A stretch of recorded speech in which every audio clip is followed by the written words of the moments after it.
오늘은 남북관계에서 문재인은 트럼프의 연장된 팔이라는 제목으로 강연을 하겠습니다. 지금 개성의 남북공동연락사무소가 폭파가 됐어요. 네, 그냥 철수도 아니고 그냥 폭발을 시켜버렸어요. 진짜 말 그대로. 남북관계가 한순간에 날아가는 그런 이제 모습을 상징한다, 뭐 이렇게 볼 수가 있을 것 같은데, 왜 이렇게 됐을까 도대체. 많은 사람들이 의문을 가지고 있습니다. 그걸 한번 얘기를 해보자고 하는 겁니다. 크게 순서는 문재인 대통령과 정부가 근본적으로 지금 문제가 있다라는 얘기를 좀 해야 될 것 같아요. 여기서부터 출발하지 않고선 답이 나오지가 않습니다. 기본적으로 친미 반북적 성향이 너무 강하다. 그것 때문에 남북관계가 도저히 나갈 수가 없다는 겁니다. 그래서 기본 문재인 정부는 트럼프의 어떤 연장된 팔, 그러니까 연장된 팔이라는 게 사람의 아주 중요한 신체적 특징 중에 하나가 손 아닙니까? 다른 동물들에게는 없는 이 연장을 다룰 수 있는 손이라는 게 있어요. 이 손이 매우 중요한 역할을 하는 거죠. 근데 그냥 손이 아니고 트럼프의 손은 이 문재인에 의해서 더 길어졌다 이거예요. 그래서 이걸 이용해서 트럼프가 북한에 대해서 공격도 하고 방어도 할 수 있게 됐다. 뭐 이런 겁니다. 그런데 사용되고 있다는 거예요, 문재인 대통령이. 그래서 도대체 문재인 대통령의 정체성은 뭐고, 북한이 앞으로 어떻게 할 것 같고, 그래서 앞으로 문재인 정부가 어떤 상황에 처하게 될지 이런 것들 좀 얘기를 해보자고 합니다. 첫 번째 주제부터 가볼게요. 문재인 대통령과 정부는 기본적으로 친미 반북이다. 자, 일단 이번 사태가 이제 처음 시작된 거는 6월 4일이라고 볼 수 있겠네요. 김여정 북한 노동당 중앙위원회 제1부부장이라고 돼 있어요. 근데 그 제1부부장이라고 하면 부서가 있을 거 아닙니까? 뭐 선전선동부든 뭐 조직지도부든 뭐 통일전선부든 무슨 부가 있을 텐데 무슨 부인지는 공개가 안 됐어요. 그리고 그냥 제1부부장이라고만 돼 있고 아마 이제 대남 사업을 총괄하는 그런 부서 아니겠느냐라고 추정만 하고 있어요. 대남 사업을 뭐 꼭 그 부서에 있어야만 하는 건 아니고 대남 사업을 아무튼 총괄하고 있을 것이다. 뭐 이런 식의 이제 짐작만 하고 있는데 6월 4일 날 담화를 발표했죠. 자기 동네에서 동족을 향한 악의에 찬 잡음이 나온 데 대하여 응분의 조처를 따라 세우지 못한다면 이게 뭡니까? 잡음, 대북 전단을 얘기하는 거죠. 그래서 이 북을 향한 이 잡음이 지금 나오고 있다. 대북 전단을 지금 날리고 있다. 근데 여기에 대해서 응분의 조처를 따라 세우지 못하면 단단히 각오를 해둬야 될 것이다. 이렇게 얘기를 했어요. 그러니까 어떻게 했습니까? 상당히 어조가 셌어요. 그래서 바로 청와대에서 반응을 했죠. 청와대인가요? 통일부에서인가? 아무튼 단속을 하겠다. 이제부터 단속하겠다라고 얘기를 했어요. 근데 그 다음 날 바로 6월 5일 통일전선부 대변인이 또 발표를 했죠. 조금이나마 미안한 속내라고는 그림자도 찾아볼 수 없다. 라는 얘기를 했어요. 그러니까 이게 뭐냐면은 지금 대북전단 살포와 관련해서 문재인 정부가 미안한 마음이 전혀 들지 않는다는 거예요. 그러니까 합의를 위반했으니까 당연히 북에 대해서 사과를 해야 되는데 전혀 미안해하지 않는다는 거죠. 그러니까 이게 진심이냐라는 거예요. 그래서 적은 역시 적이라는 표현을 썼습니다. 여기서 이제 처음으로 적이라는 표현이 등장해요. 문재인 정부를 적으로 인식한다라는 게 드러난 거죠. 그리고 나서 일주일쯤 지나서 6월 12일 통일전선부장 담화가 또 발표가 됐는데 큰 일이나 칠 것처럼 자주 흰소리를 치지만 실천은 한 걸음도 내짚지 못하는 상대와 정말로 더 이상은 마주서고 싶지 않다라는 건데 이건 뭐냐면은 지금 문재인 정부가 말은 정말 잘한다. 뭐 그런 표현도 썼죠. 뭐 말 잘하기야 뭐 남쪽 따라가겠느냐 뭐 이런 얘기도 있었는데 큰 무슨 대단한 일을 할 것처럼 말은 하는데 그래 정작 실천한 게 뭐냐 이거예요. 실천은 한 걸음도 내짚지 못하면서 그래서 앞으로 얘기하고 싶지가 않다라는 거예요. 괜히 얘기해봐야 말로는 또 온갖 청산유수로 얘기해가지고 뭐 다 할 것처럼 얘기할 거 아니냐. 근데 그런 게 필요한 게 아니고 지금 실천이다. 실천으로 보겠다라는 건데 실천으로 지금 문재인 정부가 한 게 뭐가 있습니까? 없잖아요. 잘 막겠다라는 얘기만 했어요. 아직 막은 게 나온 건 없죠. 자, 그 다음에 6월 13일에 김여정 제1부부장이 또 담화를 발표했어요. 위원장 동지와, 여기서 위원장 동지라고 하면 김정은 위원장을 얘기하는 겁니다. 당과 국가로부터 부여받은 나의 권한을 행사하여 대적 사업 관련 연관 부서들의 다음 단계 행동을 결행할 것을 지시하였다라고 했어요. 대적 사업 연관 부서, 이 부분이 매우 인상적이죠. 그러니까 지금 대남 사업, 그러니까 문재인 정부를 향한 사업은 대적 사업이라는 거예요. 그러니까 문재인 정부를 적이라고 규정한 거죠, 이거는. 그래서 다음 단계 행동이라는 게 저기였죠. 연락사무소 폭파한 거, 그 다음에 이제 그 총참모부, 인민군 총참모부에서 뭡니까? 군사 분계선 일대에서 이제 그 무장을 다시 한다. 그래서 개성공단 금강산강도 이제 다시 군부대에 편입이 돼서 무장 상태로 들어간다. 뭐 이런 이제 그 얘기를 한 겁니다. 자, 아무튼 이런 이제 상황이에요. 근데 여기서 우리가 알아봐야 될 게 북한이 왜 문재인 정부를 적으로 인식하냐 이거예요. 아니 2018년에 정상회담까지 하지 않았습니까? 물론 정상회담이라는 게 꼭 적이 아니기 때문에 정상회담 한다는 건 아니에요. 적들끼리도 정상회담 할 수 있죠. 예를 들어서 북미 간에도 정상회담 하잖아요. 근데 북한은 미국을 적이라고 하잖아요. 정상회담 했다는 것만으로 적이 아니다라고 할 수는 없는데 어쨌든 문재인 정부에 대해서 적이라는 표현을 이번에 처음 썼단 말이에요. 그동안에 안 썼죠. 왜 적으로 인식했을까? 이걸 좀 이제 알아봐야 할 필요가 있는데, 자 봅시다. 대북 전단이라는 게 우리가 남쪽에서는 좀 쉽게 생각하는 게 있어요. 아니 그 뭐 전단 좀 날린 거 가지고 뭐 그거 어차피 뭐 쓰레기 쪼가리 아니냐, 그런 게 좀 날라갔다고 해서 이렇게까지, 물론 잘못했지, 약속 위반이지, 그건 알겠는데 그것 때문에 이렇게까지 하는 게 맞냐, 이거 좀 문제가 있는 거 아니냐, 이런 식의 생각을 한단 말이에요. 되게 쉽게 생각하는 거죠. 근데 그리고 또 이런 것도 있어요. 아니 대북 전단을 정부가 날렸냐, 군이 날렸냐? 아니자. 민간인이 가서 날린 거 아니야. 그 탈북자 단체 몇 명이 가서 날리는 건데, 그거 새벽에 몰래, 밤에 한밤중에 몰래 가가지고 날리는 거, 그거 어떻게 막으라는 거냐? 정부가 막을 수 있는데도 한계가 있는 거 아니냐? 그러니까 이거 너무 억지 부리는 거 아니냐? 북한이 좀 너무한다. 이런 생각을 하는 경우가 좀 종종 있더라고요. 근데 좀 잘 생각해 봐야 될 게 뭐가 있냐면요. 진짜 막을 수 없나? 정부가 맘만 먹으면 막을 수 있는 것 아닌가? 막을 수 있는 건 맞습니다. 이 최전방에 그 이제 군 복무한 사람들은 뭐 다 알고 있겠지만 대북 전단 살포하는 사람이 몇 명 딱 있거든요. 이 사람들이 집에서 대북 전단 날리기 위해서 출발을 해요. 차에다가 짐 실어가지고 올 거 아니에요. 집에서 나오면서부터 이미 다 파악이 됩니다. 이 사람들은 경찰에 요주의 인물로 이렇게 찍혀 있어요. 그러니까 요주의 인물로 찍혀 있다기보다는 경찰이 보호를 해주는 개념일 거예요, 아마.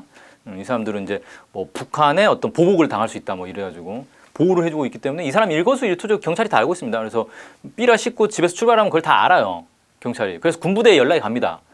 왜 군부대에 연락이 가냐면은 이 사람들이 최전방 그 분계선 근처까지 간단 말이죠. 그러니까 이제 군에서도 주의를 해야 되고, 또 이 사람들이 삐라를 날리면 북쪽에서도 군사 행동에 들어간단 말이에요.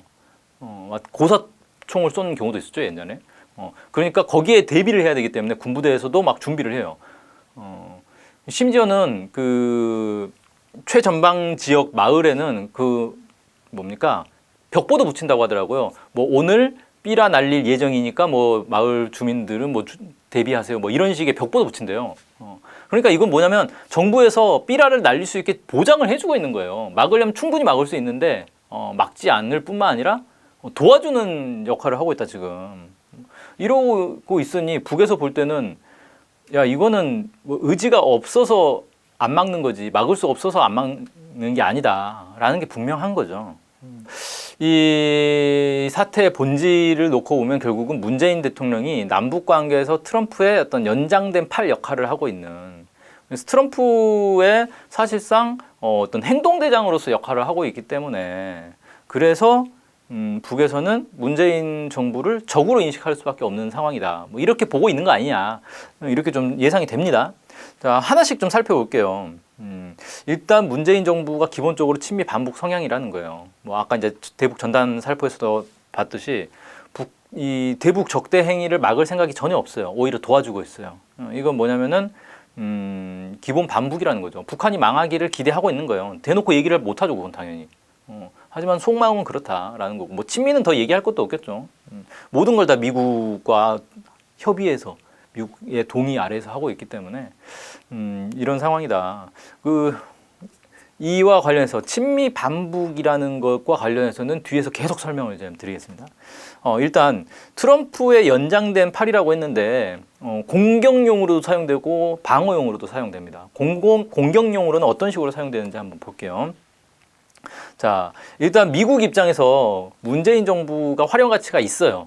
어떤 활용 가치가 있느냐? 지금 북미 간에 이제 대결을 하고 있는데 미국이 북한한테 함부로 하기 어려운 상황입니다. 왜? 북한이 수소폭탄도 가지고 있고 대륙간 탄도미사일도 가지고 있어요. 그리고 이제 정전협정, 정전체제이기 때문에 이게 기술적으로 전쟁 상태에 있는 거예요, 법적으로. 그러니까 맘만 먹으면 북한이 대륙간 탄도미사일에다가 수소폭탄 실어가지고 미국의 주요 도시들로 쏴버릴 수가 있는 거예요.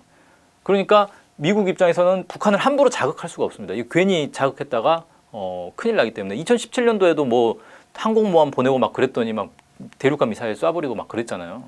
그래서 이거 함부로 공격하기 어려운데, 하지만 그렇다고 해서 북한한테 계속 저자세로 보이면은 완전히 밀리는 거잖아요.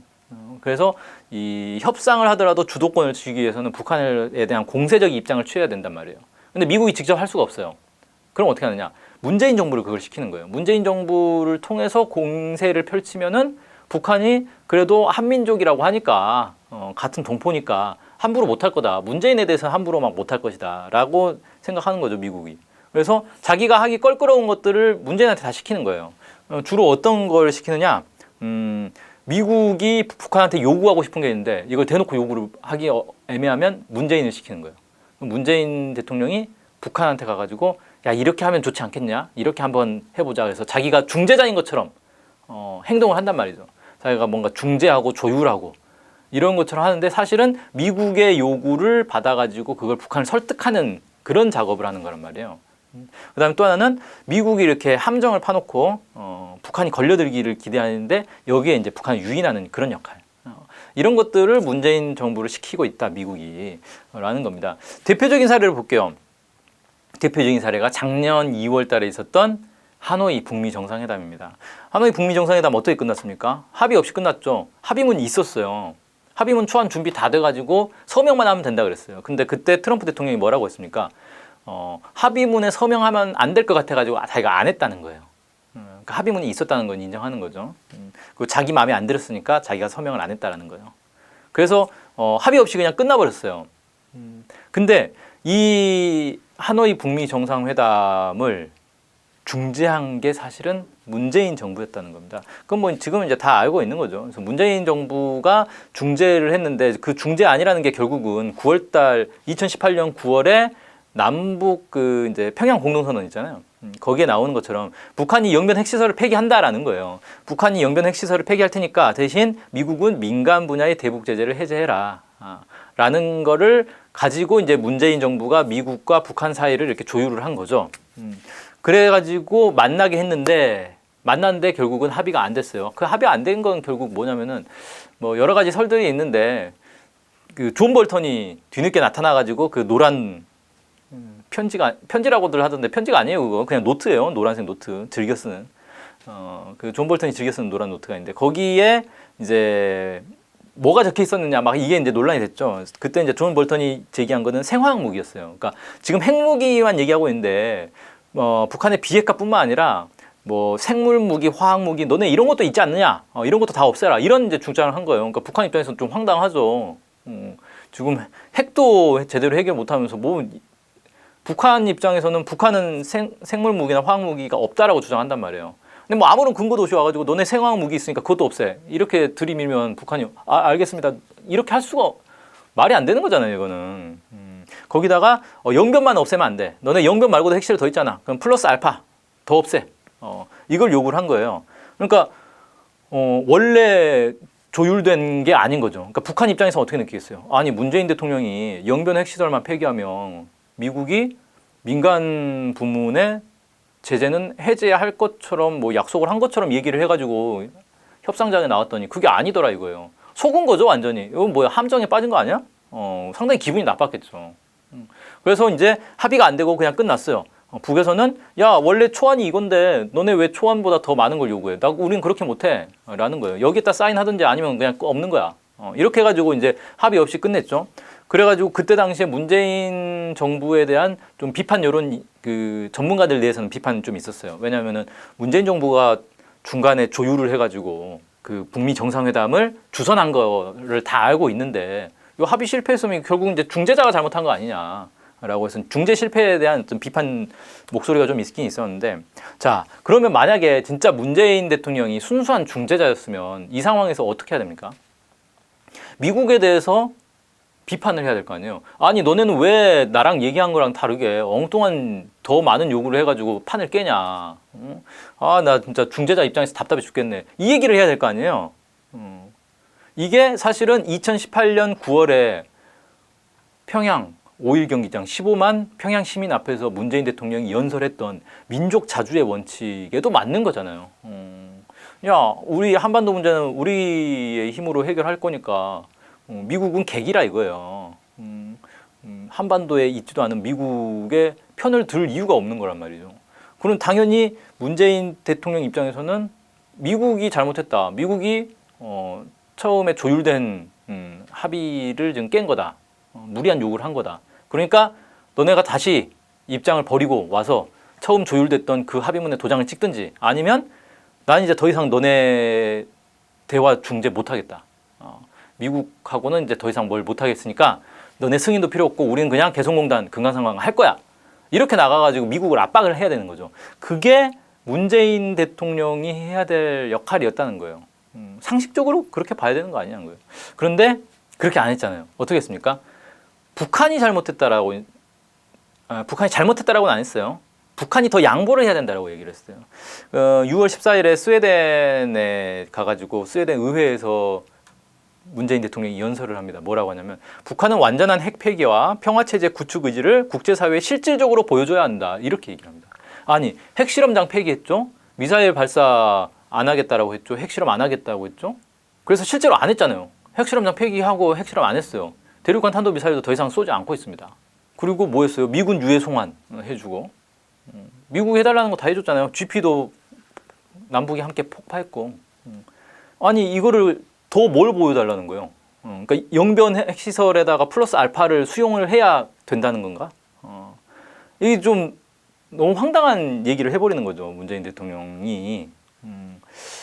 이 문재인 대통령뿐만 아니라 이때 당시에 뭐 문재인 정부의 어떤 외교 안보에 상당한 이제 어떤 영향력을 가지고 있다, 혹은 이제 대변인이다 이렇게 보여지는 문정인 특보 있잖아요. 문정인 특보도 그 얘기를 해요. 아니 북한이 영변에다가 플러스 알파만 받으면 상당히 이제 이 진전이 될 것 같은데 이걸 왜 안 받냐 이런 식으로 얘기를 합니다. 그러니까 이게 뭐냐면은 북한을 설득하고 북한을 압박하는 역할을 하고 있는 거예요. 처음에 판 깬 거는 미국인데 미국한테는 뭐라 안 하고 북한한테만 이렇게 하는 거예요. 참 이번에도 누가 그 얘기를 하더라고요. 그 북에서 이제 초강경 조치로 지금 나가고 있는 거잖아요. 그러니까 문재인 정부도 막 청와대에서 막 반발하고 너네 그런 식으로 나오면 우리도 강력히 대응하겠다 뭐 이런 식으로 얘기했잖아요. 그걸 보고 누가 뭐라고 하냐면은 아니 청와대는 왜 북한한테는 저렇게 강하게 얘기하면서 미국한테는 찍소리 못하냐. 미국한테도 한번 저렇게 얘기해봐라. 미국 약속 어기면은 우리 가만두지 않겠다. 이런 얘기 왜 미국한테는 못하냐. 창피하다 이거죠. 자 아무튼 이런 모습을 보면서 북한이 무슨 생각을 할까? 한번 생각해 볼 필요가 있습니다. 뭐 금강산 관광 개성공단에 대해서도 그 이후로 뭐라고 했냐면은 미국과 협의하겠다 이런 식으로 얘기를 해요. 금강산 관광 개성공단을 독자적으로 추진하겠다 이 얘기를 절대 안 합니다. 미국과 협의해서 논의해 보겠다, 시도해 보겠다. 당연히 미국에서 하지 말라 그랬죠. 결국은 북한이 볼 때 문재인 정부는 자기들을 함정에 빠뜨리는 존재예요. 뭔가 중재 다 해놓은 것처럼 해가지고 가봤더니 중재는 하나도 안 돼 있고 미국은 엉뚱한 소리 해가지고 북한 곤란하게 만들어버리고 이런 존재가 바로 문재인 정부다라는 겁니다. 그 이번에 이제 김여정 제1부부장의 그 담화 내용 중에 제가 정말 인상적으로 본 대목이 있어요. 나는 원래 못된 짓을 하는 놈보다 그것을 못 본 척하거나 부추기는 놈이 더 밉더라. 그러니까 이거 뭐예요? 이번에 이제 대북 전단과 관련한 얘기예요. 대북 전단 날리는 놈들도 미운데 그 놈들보다 이거를 그냥 놔두는, 막지 않고 오히려 부추기는 문재인 정부가 더 밉다. 이 얘기잖아요. 근데 이거를 약간 바꿔 생각해 보면 북한에 대해서 북한을 이렇게 붕괴시키려고 하는 미국보다 아닌 척하면서 오히려 미국을 도와주고 있는 그런 문재인 정부가 더 밉다. 이렇게 해석할 수도 있는 거예요. 이걸 잘 보면은 문재인 정부가 이걸 좀 잘 알아야 될 것 같네요. 자, 그 다음에 이제 방어용으로는 어떻게 쓰이는지 한번 볼게요. 당연히 이제 방어용으로도 쓰겠죠. 그 북한이 작년에 무슨 얘기를 했냐면은 올 연말까지 기다려 보겠는데 미국이 대북 적대 정책을 버리지 않고 기존의 입장을 계속 고수하면 새로운 길로 가겠다라고 얘기했어요. 그럼 새로운 길이 뭘까요? 지금 뭐 나타나고 있는 게 새로운 길로 보여지죠. 대부분의 전문가들은 새로운 길이면은 엄청난 이제 군사적 압박일 것이다. 사실 2017년에 북에서 뭐 대륙간 탄도미사일 쏘고 뭐 수소폭탄 실험하고 막 이런 거 했잖아요. 그러니까 이걸로 되돌아가는 건 새로운 길도 아닌 거예요. 그냥 기존의 길인 거예요. 과거의 길.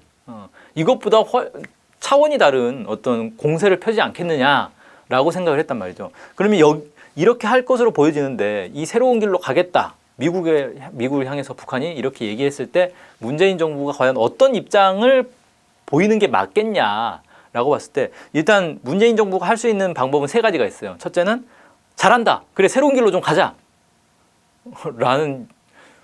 라고 할 일은 없겠지만 이것도 선택의 가지수 중에 하나인 거죠. 왜?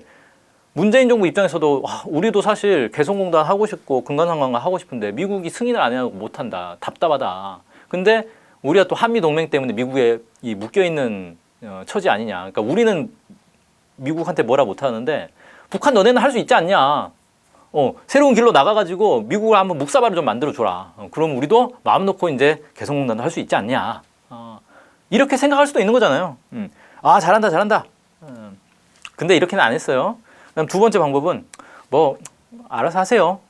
이건 뭐 북한과 미국 사이의 일이지 사실 우리가 끼어들 일은 아닌 것 같고 나랑은 무관하니까 뭐 새로운 길로 뭐 가시든지 말든지 그건 알아서 하시고 난 잘 모르겠습니다. 나는 끼지 말아주세요. 나는 무서워요. 네. 고래 싸움에 새우등 터질 수가 있어요. 이런 입장도 가질 수가 있죠. 근데 이것도 아니더라고요. 세 번째 입장이었죠. 정세가 불안정해지는데 뭐 하는 겁니까? 하지 마세요. 이거예요, 지금. 그러니까 대표적인 게 뭡니까? 북에서 작년에 단거리 미사일 계속 쐈잖아요. 올해도 좀 쐈죠. 여기에 대해서 미국은 오히려 단거리 미사일인데 뭐 난 관심 없어 이러는데 문재인 정부가 나서가지고 막 규탄의 목소리를 냈단 말이에요. 그러니까 북에서 뭔가 새로운 길로 가려고 하는 거를 미국보다 문재인 정부가 나서서 막고 있는 그런 형국인 거죠. 그러니까 이건 뭐냐면 미국이 직접 나서가지고 미사일 쏘지 마라고 하면 북에서 발끈해가지고 대륙간 탄도미사일 쏴버릴 거 아니에요. 그러니까 미국은 오히려 모른 척하고 문재인을 시켜가지고 야 너가 가서 좀 막아봐라. 이렇게 하는 거죠. 근데 사실 문재인 정부의 입장에 모순이 있는 건 뭐냐면은 한반도 정세가 불안정해진다. 그러니까 북한은 군사 행동을 하면 안 된다. 라고 하면서 자기들은 한미연합훈련을 하잖아요. 그리고 미국의 첨단 무기들 계속 도입하고 있잖아요. 이거 다 약속 위반이란 말이에요. 약속 위반을 하면서까지 이런 걸 해서 한반도의 군사적 긴장을 높이고 있어요. 자기들은 높이면서 왜 북한한테만 군사적 긴장 높아지니까 하지 말아라. 이런 얘기를 하는 이거죠. 북한 입장에서는 납득하기가 어렵겠죠. 물론 이제 그냥 북한한테 너네 미사일 쏘지 마. 새로운 길 가지 마. 라고 하면은 북한이 뭔 소리야. 신경도 안 쓰겠죠.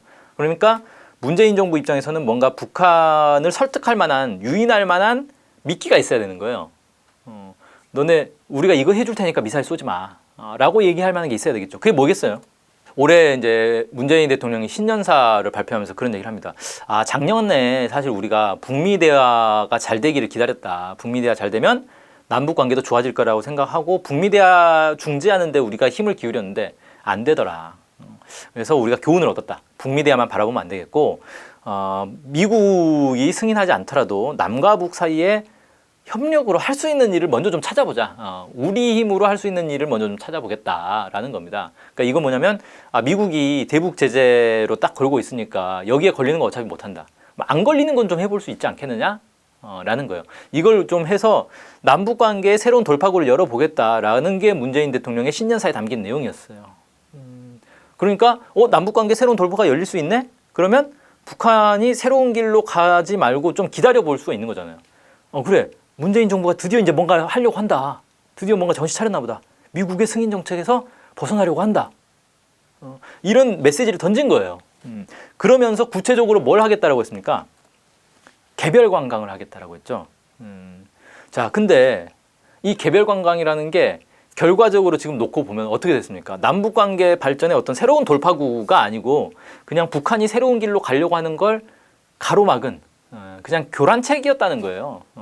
하지도 않을 개별 관광을 뭔가 새로운 아이디어인 것처럼 꺼내가지고 막 떠들었다가 지금 어디 갔습니까? 개별 관광? 없어졌어요. 자, 이게 아니 문재인 정부는 사실 열심히 노력했는데 코로나 때문에 안 된 거 아니냐라고 생각할 수도 있는데 그게 절대 아니라는 게 첫째로 개별 관광 아이디어가 나온 건 작년 말부터예요. 그래서 올해 이제 이걸 막 전면적으로 얘기를 했는데 실제로 그래서 개별 관광을 하기 위해서 뭘 했냐? 개별 관광을 하려면 일단 북한의 동의가 있어야 될 거 아니에요. 그럼 북한이 제안을 해야 될 거 아니에요. 북한이 제안 안 했어요. 북한 관광에 대해서 그렇게 막 떠들고 남쪽 내에서 이게 되니 마니 뭐 어떻게 하는 거니 막 얘기를 했는데 정작 북한에는 한마디도 제안을 하지 않았다는 거예요. 그럼 이건 뭡니까? 실제로 할 생각이 없었다는 거잖아요. 그 다음에 또 하나, 애초에 이 조건이 뭡니까? 미국의 승인이 필요 없는 미국의 대북 제재에 걸리지 않는 선에서 우리가 할 수 있는 걸 찾아보겠다라고 해서 꺼내든 게 개별 관광이었어요. 그러면 이거는 미국하고 무관하게 우리가 추진하면 되는 거잖아요. 근데 개별 관광 아이디어를 꺼내놓고 미국에서 야 그런 건 우리 승인 받아야지라고 하니까 아 그렇군요라고 하면서 미국으로 계속 승인을 받으러 다녔단 말이에요. 결국은 이건 처음부터 할 생각이 없었던 거예요. 그럼 할 생각도 없는데 이 얘기를 왜 꺼냈느냐? 북한이 새로운 길로 갈까 봐 그거 막으려고. 북한을 헷갈리게 만드는 것 뿐이었던 거죠. 지금 와서 보니까 그런 거예요. 자, 그럼 도대체 문재인 대통령 정체성이 뭐냐 이거예요. 문재인 대통령의 정체성을 이제 따져보려면은 원래 이제 정체성 같은 거는 다른 거랑 좀 비교해 보면 쉽잖아요. 그래서 문재인 정부의 정체성을 김대중, 김영삼, 박근혜 뭐 이런 전 대통령들과 한번 비교를 좀 해봅시다. 김대중 전 대통령 같은 경우가 보면은 한미동맹에 충실했어요. 그래서 뭐 그때 당시에 뭐 반미 시위 막 이런 거 있을 때 반미는 국익에 도움이 되는지 않는다, 뭐 하지 말아라. 뭐 우리는 어디까지나 뭐 한미동맹이 최고다. 뭐 이런 발언들을 많이 했습니다. 실제로. 그래서 미국이 요구하는 것도 많이 수용을 하고 그랬잖아요. 근데 그러면서 또 한편으로는 민족 공조도 병행을 했어요. 그래서 6.15 공동선언 내오고 실제 이행을 막 했단 말이죠.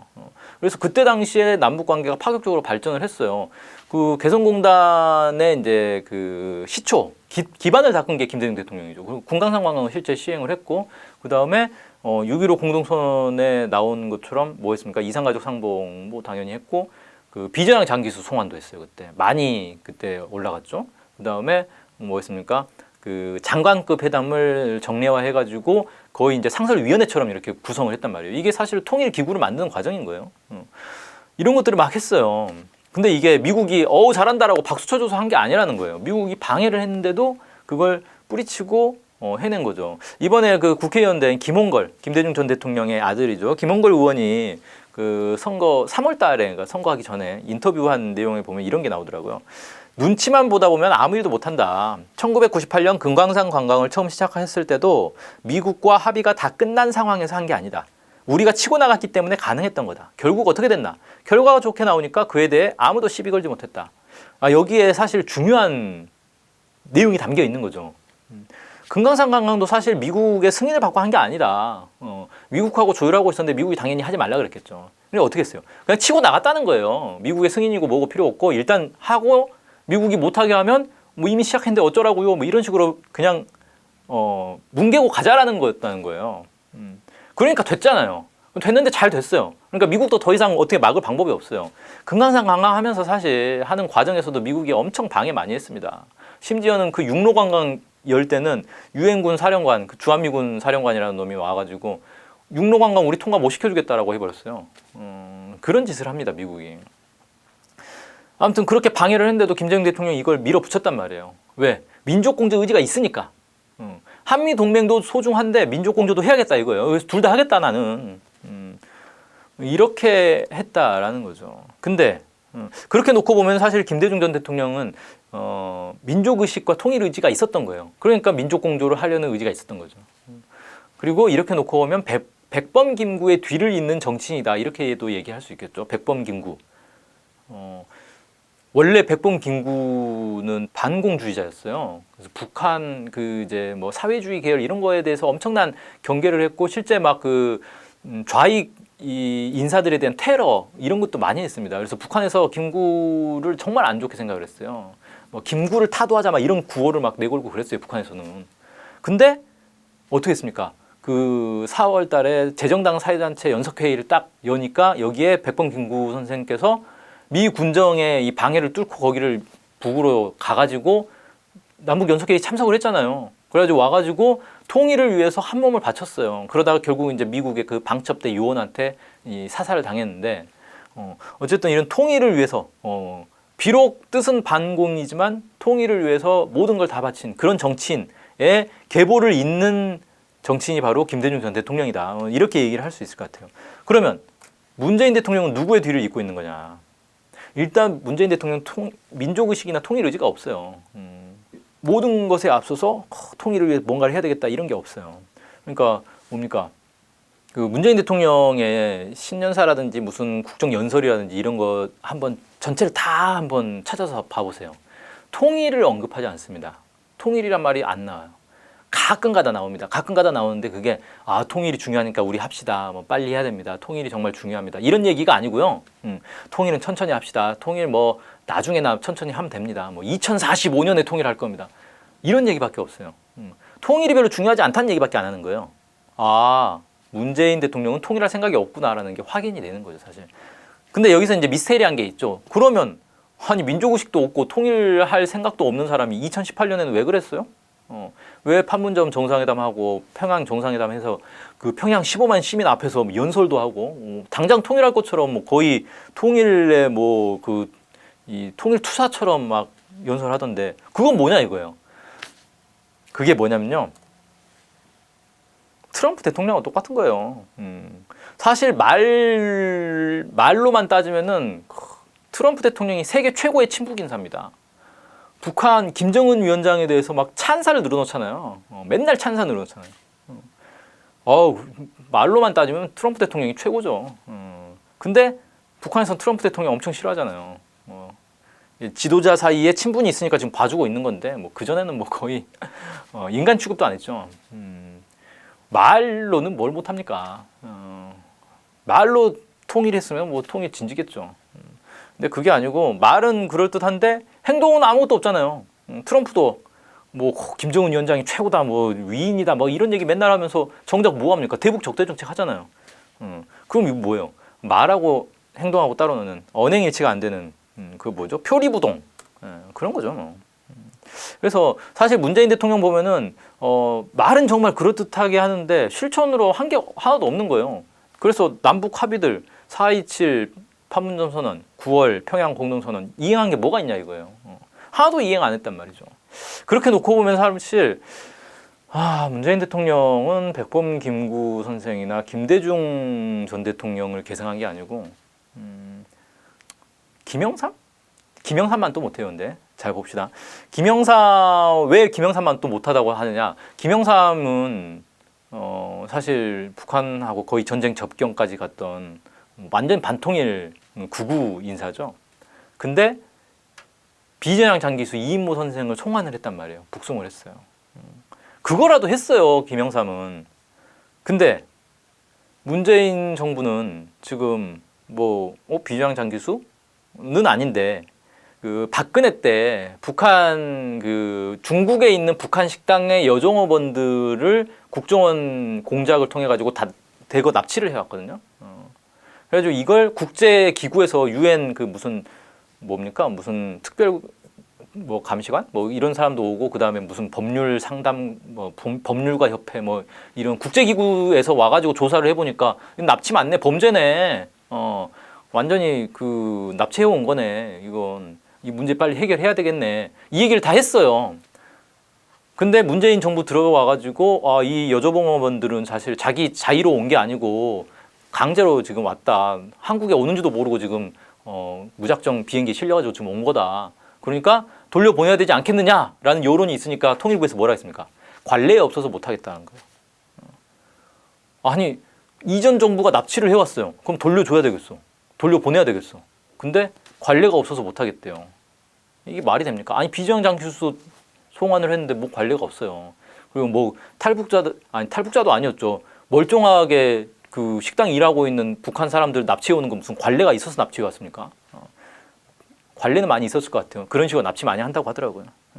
그러니까 납치하는 건 관례에 있으니까 납치해 오고 송환하는 건 관례 없으니까 송환 못 하겠고 이런 말도 안 되는 소리 하는 거예요. 뭐 요정어머뿐만 아니라 그 김연희 선생이라고 그분도 자기가 이제 속아서 남쪽에 왔다 올 생각 없었다. 그래서 북으로 다시 보내달라. 난 고향으로 돌아가겠다라고 하는데 안 돌려보내잖아요. 관례가 없어요. 뭐 할 말 없으면 관례 타령이에요. 그래서 사실상 지금 문재인 정부가 보여주고 있는 대북 정책은 박근혜와 차이가 있느냐? 라고 이거 좀 너무 심한가요? 어떻게 박근혜랑 비교하느냐? 근데 냉정하게 말해서 2017년까지만 해도요. 문재인 정부 임기 첫 시기만 해도 그 남북 관계 관련 뭐 통일 관련된 각종 토론회 가 보면은 그 이제 정부의 무슨 자문위원이나 뭐 이런 데 있는 교수들 있잖아요. 이런 사람들 나와가지고 발언하는 거 들어보면은 그 사람들도 답답해 죽으려고 하더라고요. 대북 정책에 있어서만큼은 문재인 정부는 박근혜와 다를 게 없다라는 걸 그 사람들 입으로 얘기해요. 정부의 그런 이제 한 발 걸치고 있는 그런 학자들도 다 미치겠다는 거예요. 답답해서 도대체 정부 왜 저러냐. 박근혜와 대북 정책에 있어서만큼은 하나도 차이가 없는. 근데 차이가 있긴 있죠. 뭐가 있습니까? 강경파냐 온건파냐의 차이는 있다 이거예요. 박근혜는 강경파고 문재인은 온건파니까 미국은 강경파는 강경파 나름의 쓸모가 있고 온건파는 온건파 나름의 쓸모가 있으니까 활용하고 있는 것뿐이에요. 근본적인 차이는 없다. 둘 다 북한을 공격하고 북한을 없애고 싶어하는 세력인데 강하게 때려서 없애려고 하느냐 살살 구워 삶아가지고 없애려고 하느냐의 차이일 뿐이다. 이거 마치 그 옛날에 좀 유행했던 말 있죠. 그 주먹 경찰, 담배 경찰이라고 들어보셨어요? 그러니까 경찰이 그 어떤 이제 막 그 피의자를 잡아와가지고 막 자백을 받아내려고 할 때 두 사람이 한 팀을 이룬다는 거예요. 그래서 한 사람은 막 주먹으로 책상을 치고 뭐 옛날에는 뭐 직접 때리기도 했겠죠. 막 주먹으로 이렇게 팍팍 치면서 막 협박을 한다는 거죠. 빨리 불어 자백해. 그러고 막 때리다가 나가요. 그러면 잠시 후에 한 팀인 다른 경찰이 딱 들어왔고 야 담배 한 대 피워라. 야 힘들지? 우리도 뭐 다 먹고 살려고 이러는 거야. 이런 식으로 구워 삼는 거예요. 그래서 주먹질하는 경찰과 담배 주는 경찰이 한 팀을 이뤄가지고 번갈아 가면서 얘를 구워 삼는 거죠.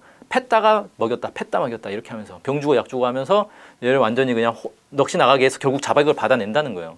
그런 거랑 차이가 없다. 지금 박근혜랑 문재인이랑 역할 분담해가지고 북한을 어떻게든 구워 삶아가지고 무너뜨리려고 하는 그런 무슨 역할 분담 차이밖에 없지 않느냐라는 하소연이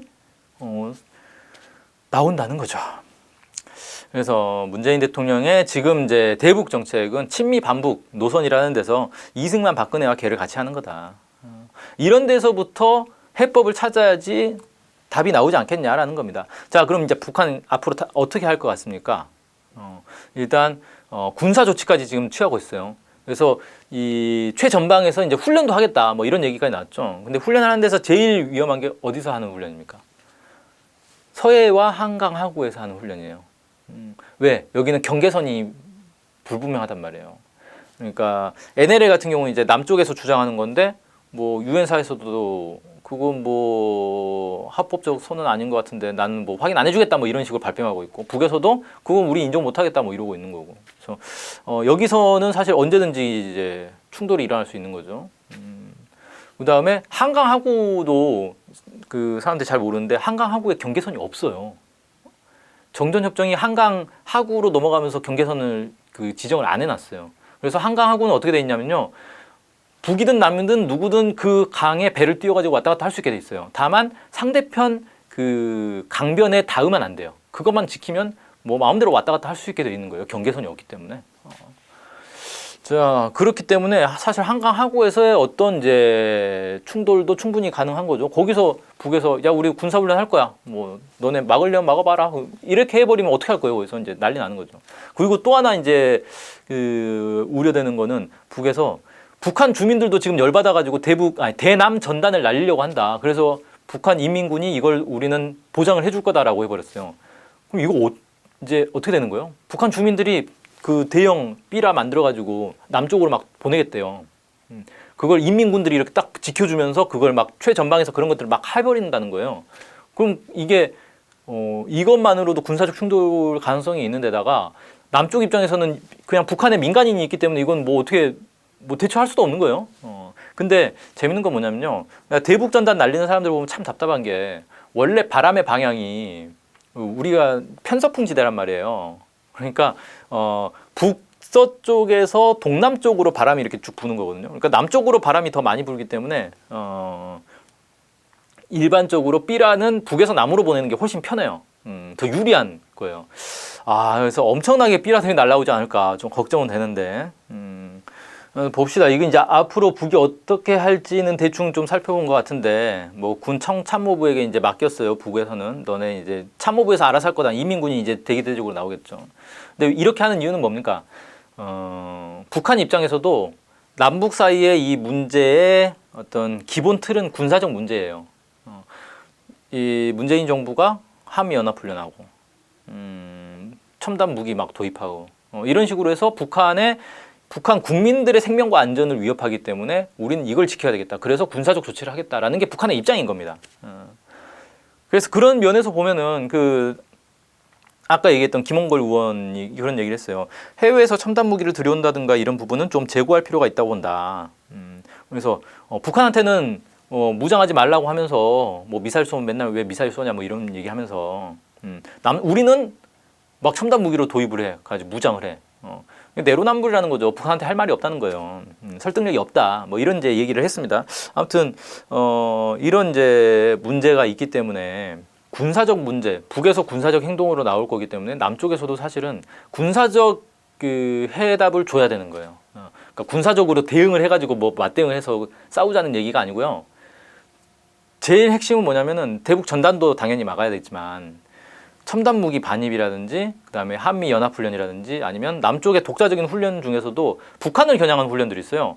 이거는 북한을 겨냥해서 하는 훈련이다라고 발표를 대놓고 하고 하는 훈련들이 있어요. 이런 것들을 중단을 해야 된다는 거예요. 이런 것들을 중단해야 북한에서 그나마 쟤네들이 말로만 하는 게 아니라 실제 행동에서도 나타나는구나라고 생각할 거 아니에요. 그러기 전까지는 문재인 정부는 그냥 적으로 인식된다는 거죠. 그다음에 또 하나는 지금 이제 문재인 정부가 처한 것 중에 뭐가 있냐면은 자, 트럼프가 지금 상황을 어떻게 보고 있을까 한번 생각을 해봅시다. 트럼프는 올해 대선이 있어요. 그래서 대선을 무사히 넘겨야 돼요. 그러려면은 자기가 가장 자기 치적이라고 자랑하는 북한 문제가 조용히 있어야 돼요. 내가 북한하고 협상을 했더니 북한이 미사일도 안 쓰고 핵실험도 안 한다. 나 잘했지라고 자랑하고 있잖아요 지금. 근데 갑자기 대선 앞두고 북에서 막 핵실험 해버리고 미사일 장거리 미사일 쏘고 막 대륙간 탄도미사일 실험을 해버리고 이러면 트럼프 망할 거 아니에요. 근데 이제 북한이 그럴 것 같다는 거예요. 왜? 올해부터 새로운 길을 가겠다라고 했어요. 그럼 새로운 길의 시작은 저는 뭐 괌 포위 사격이라든지 아니면 태평양상의 수소폭탄 실험이라든지 이런 북한이 그간 언급했던 것들을 시작하는 것부터 이제 시작할 거라고 생각했는데 괌 포위 사격은 이제 가능성이 좀 낮아졌죠. 왜?